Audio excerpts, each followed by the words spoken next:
In fact, today's conspiracy theory is tomorrow's news headlines. If you read my books, for instance, from the last few years, in fact, the last nearly 25, you'll see that they did make tomorrow's headlines in terms of what happened subsequently in relation to what was said was planned in the books. In fact, today's conspiracy theory is tomorrow's news headlines.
And you still get people saying, do you believe in the conspiracy theory of history, or do you believe in the cock-up theory?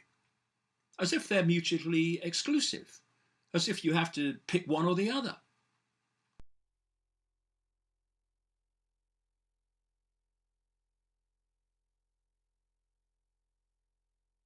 We are being hypnotized from cradle to grave in the same way that that guy does it by people like this. Newsreaders, politicians, teachers, lecturers. We're being programmed to see the world in a certain way. And when we take on the belief that is being constantly implanted, we will have the experienced reality to fit the belief. The greatest hypnotist on planet Earth is an oblong box in the corner of the room. It is constantly telling us what to believe is real. You know, when you're watching television, you go into a brainwave state that is akin to being in a hypnotic trance. And so much is fed through that system subliminally as well as actually to get us to see the world in a certain way. They want to manipulate what is in our heads so that we see the world they want us to perceive.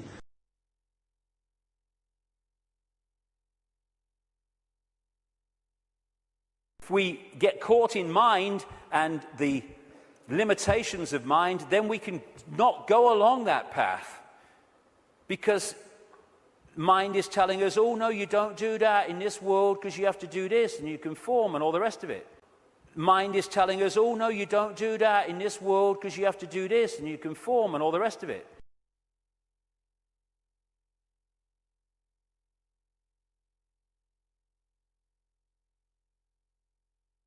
Come because we're all possibility. We flow where we want to go and we flow where life takes us. Once you have an outcome, I want this, then you have pinned yourself to one possibility.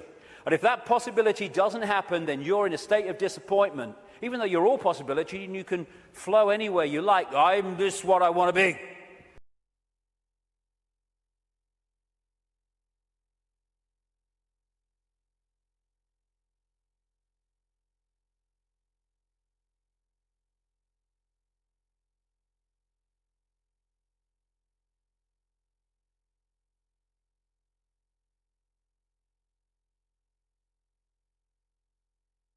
And it's like a door.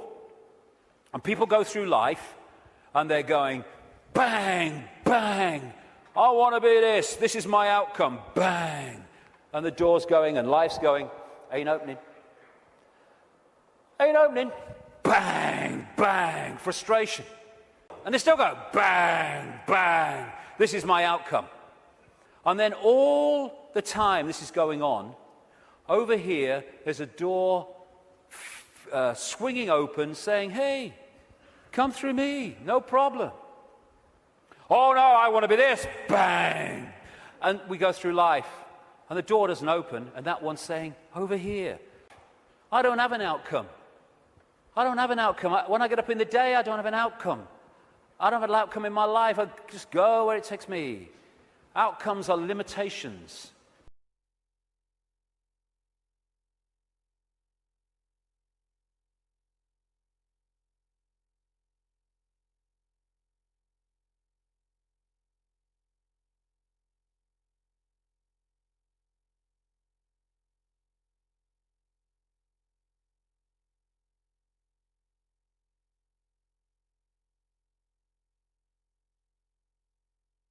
Vibrational attraction, vibrational magnetism, an expression of us is going out, and an expression of us comes back in the form of people, experiences, locations, jobs, everything. So therefore, what we're putting out is what we're pulling in. Why me? Because we're creating it. Bad luck, good luck, no such thing.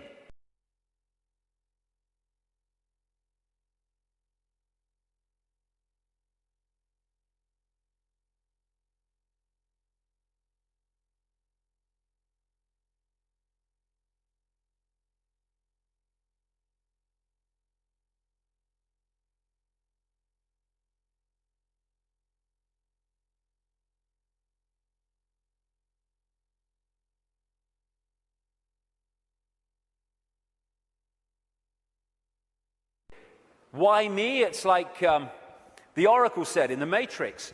You've already made the choice. Now you have to understand it. You didn't come here to make the choice. You've already made it. You're here to try to understand why you made it. So we're not victims. We think we're victims, and the control system wants us to believe we're victims, because then we will do nothing to change the fact that we're not expressing the power that we have. Why me? Ask yourself, because it's your choice. It's your choice and my choice, in the sense of there's not some guy with an AK-47 on some other dimension saying to our consciousness, get in that body or I shoot.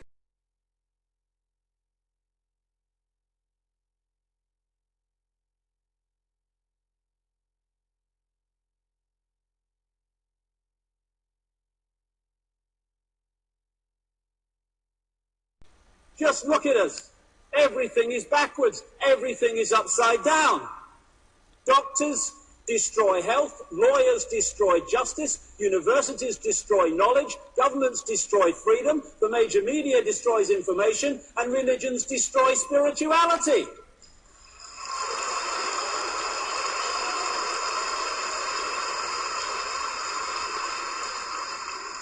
I think there's more to know here.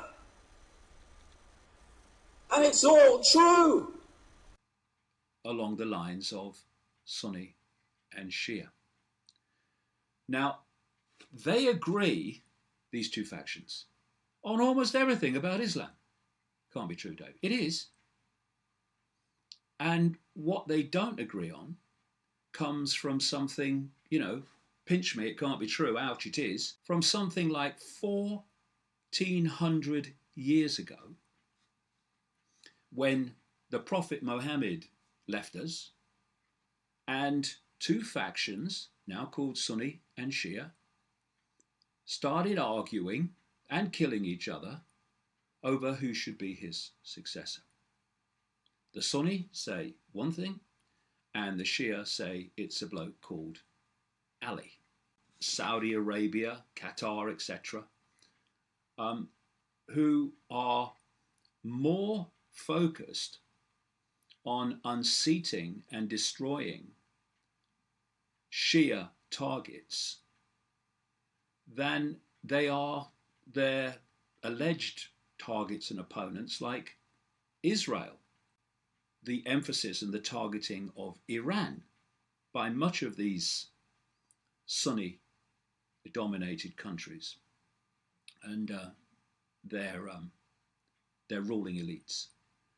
And it just so happens that Iran is the major center for the Shia Muslim faction sect. It was a massive campaign to play Shia off against Sunni, to divide and rule, and then, as a result of that, take over the Middle East. And that is what we're seeing.